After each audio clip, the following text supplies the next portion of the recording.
কোনো কিছু পড়া এটি একটি সাধারণ গুণ নয়, বরঞ্চ এটি আল্লাহর জাল্লা শানুহু প্রদত্ত একটি ঐশী বৈশিষ্ট্য।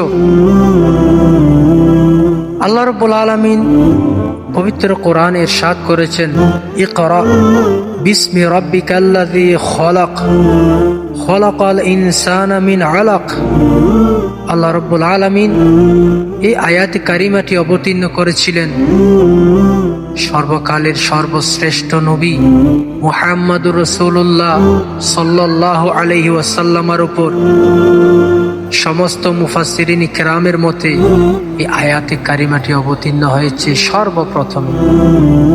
সর্বপ্রথম আয়াতে কারিমায় আল্লাহ জাল্লা শানুহু আল্লাহর নবী সাল্লাল্লাহু আলাইহি ওয়াসাল্লামকে পড়ার হুকুম করে সমস্ত মানব জাতিকে উদ্দেশ্য করে পড়ার প্রতি আসলে উদ্বুদ্ধ করেছেন। পড়ার প্রতি মানুষ যেন মনোযোগী হয়।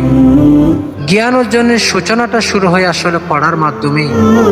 সুতরাং এই আয়াতে কারিমার উপর আমল করে আমরা যেন পড়ার প্রতি উদ্বুদ্ধ হয়ে নিজেকে আলোকিত করি এবং অন্যরাও যেন আমাদের মাধ্যমে আলোকিত হয়, সেই তৌফিক আল্লাহ আমাদেরকে দান করুন।